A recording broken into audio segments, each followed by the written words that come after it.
Good morning, everybody. It's been a while since I did a shop tour, and I've made a few changes since the last time I showed you the shop. So I thought I'd take a few minutes today and give you a quick run through of what's been happening. As you walk into the shop, you need to be careful because I've got my chop saw on the floor. I haven't found a good place for that yet.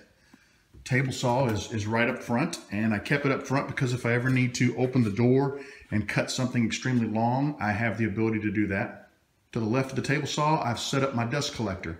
Now, I've not been using my dust collector yet because I haven't quite figured out exactly how I want to do it. I have some ideas. Let me back out here and kind of explain this. My thought was to run a 4-inch pipe right along the top of the wall there and to Y off of it and have drops going down to my tools because all of my tools are along this wall or along the back wall.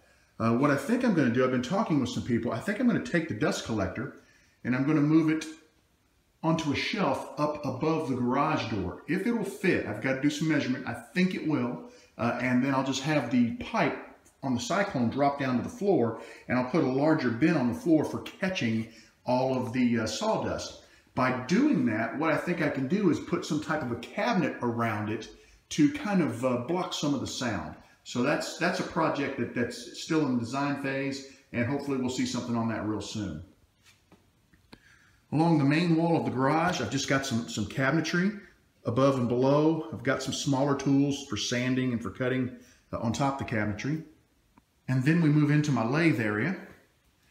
I've got my larger lathe, which I'm happy to say the other day I got up and running for the first time and did a little bit of work on it. Found a few problems. It needs a little TLC. It's an older lathe. That's to be expected. I'm going to be taking care of that. I've got my small lathe straight in front of me. Got a bunch of boxes of all types of fasteners over here that I need to find a better place for. You'll notice what's missing right here in this corner is my little stand that used to house all of my lathe tools. What I've done is I've built this. It's a bottomless drawer, and all of my tools are stored in it. They're underneath of my lathe table. Any sawdust that falls through the table or any shavings are going to drop right through this rack right to the floor. Beyond the drawer, I've got a cabinet up here, and I'm not going to open it because it's pretty cluttery, but this has sandpaper, finishes, chuck keys, everything associated with the lathe, trying to keep it off of the table. Behind the lathe over there, you'll see I've got my old grinder. It's a 6-inch with my Wolverine system. It's kind of tough to see from this angle. Let me work around to the back and show that to you. This will give you a better view of the Wolverine setup. It works great. I absolutely love it. But I recently invested in a CBN wheel as well as a new Rikon 8-inch low-speed grinder. So I'm going to be swapping that out, putting it on this platform with the Wolverine system, and this grinder will get moved somewhere else and used for lawnmower blades or more utilitarian things like that. In the back corner, I still have my large jet bandsaw. I have not wired it up yet. That's coming. We've got our planer. Down here I've got my joiner and all of my clamps. And what I was thinking is, if we go back around this way, I talked about putting the dust collector up in the air over there. Below it, on either side of the wall, I'm thinking would be a great spot for clamp racks. In front of them you would have that 4-inch pipe dropping down for the dust, but I think that'd be a great spot to put a couple of clamp racks. So that's in the works too. Forgot to point out, I've got my drill press right here in the corner between my two lathes. It's getting quite a bit of use. Back around to the back of the shop, I've got some wood here for a project I'm working on, and this is one of the few items that I still need to unbox and put away. It's screwdrivers, wrenches, things like that I used to keep on a pegboard in my old garage. You may have remembered seeing them behind me. I'm not sure what I'm going to do with that just yet. I've got my compressor. I think the compressor is also going to go up in the air, but I hadn't really put a lot of thought into that. Got my router table, and I posted a while back ideas. I'm looking for ideas to get rid of this table, possibly incorporate it into my table saw or something else to be able to save space, because you can't really, let me get this picture out of the way, it takes a ton of space with those wings, and I need to get rid of that. The picture is a project I'm working on. The frame was an old frame I built a long time ago. I've got to get that reframed, and I'm working on that. My bench is not bad. I've got a few things on top that I'm working on. I've been storing items underneath. The drawers are full of pin kits and parts. The drawer on the far right behind the poster over there is nothing but odd things I found that I want to try to turn into pins. So you might see some cool stuff coming out of that drawer. To the left of the cabinets, I've got my scroll saw. And right next to that, I've got a shelf full of wood. I do have most of the wood marked, as you can see. Makes it easy for me to grab what I'm looking for.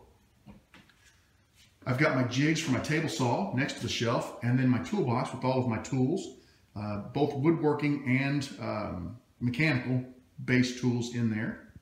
And I've got a table right in front of my wood shelf where I just basically, this is my setup table. I use this thing constantly. A couple of speakers there. I've got a stereo that needs to be mounted on the wall. That hasn't happened yet.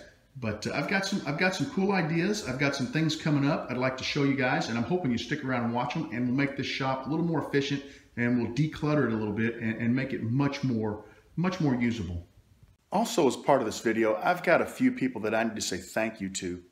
I cannot express the level of generosity in this community, and I'm probably going to miss some people, and for that, it breaks my heart. But I tried to keep everyone together so that I could say thank you in a single video. So I'm going to kind of go through a few things, show you guys what some of these generous individuals have sent me. And I just want to give a very heartfelt thank you and a shout out to each and every one of you. Robert Montgomery custom made this jig for me. It's for sanding pins. Basically, you slide your tube onto this rod, start up your sander, and then you can just spin the tube and sand it. Now, I normally don't use it with the belt. I normally use it with the disc, but I had my table set up for a project I was working on in a little different orientation. Robert, thank you so much. I've used it probably a half a dozen times. I absolutely love it. It's going to be great for punky woods. I need to say thank you to Mike Fulton. Mike and I have been friends for a while. We met up at the woodworking show a while back, and Mike sent me these tubes, which are for scroll saw blades. Now, I haven't done anything yet, but my plan is to build a little rack to store these in and then label them with all of my blades, because currently my blades are stored like this. This is a drawer in my toolbox, and as you can see, it's not a very efficient way to store and sort scroll saw blades, and they're very susceptible to damage. So, Mike, thank you. It won't be long. I've got some ideas. I'm going to put something together. I'm going to get this drawer cleaned up, and I'm going to get my blades sorted and close to my scroll saw. I've also recently received some wood. Holly Fritz sent me this beautiful lilac. I mean, just look at that. Cannot wait to use it. I've got some palm from Lewis Courier. This little batch of wood came from Michael Barr. Over in Hawaii, I've got some mango, some pheasant wood, some lychee, and quite a bit of monkey pod. I've already used 2 sticks of the monkey pod. Down here, this came from Scott. I don't know his last name. He's from the United Kingdom. He goes by Mr. Scotty 1968. He sent me some teak from the USS Alabama. I'm going to make a special pin for my dad out of that one, and there's a story behind that. I'll tell it in the video. A couple of pieces of Irish bog oak, a piece of English yew. Let me flip this over where you can see the wood. I guess the labels don't obviously do the wood justice. Isn't that beautiful? And he sent me a piece of, this is Scottish antler, red deer antler. Look at that. That's gorgeous. And then Michael Bell sent me, this is some early 1900s heart pine. They were remodeling some houses in his area, and basically he recovered this wood, and it's just gorgeous. I mean, you don't see pine like that. I mean, just look at that. It's beautiful. I want to say thank you to everyone. There's probably been a few other people who've sent me some wood. If you did and I forgot your name, my sincerest apology. But to everyone who has been so generous and sent me something, thank you so very much. I've also received numerous stickers. Now, I haven't decided. I had a big gray cabinet I was going to put them on, but I elected not to put that in my shop for space reasons. I'm trying to find a good spot to put my stickers. And once I do, I'm going to get everyone's sticker displayed, and I'll show you guys what that's going to look like when I finally figure it out. I've been in this house a little over 2 months. I'm finally getting the shop where it's usable. I've finally made a couple of small projects. I haven't got into full swing yet with making things.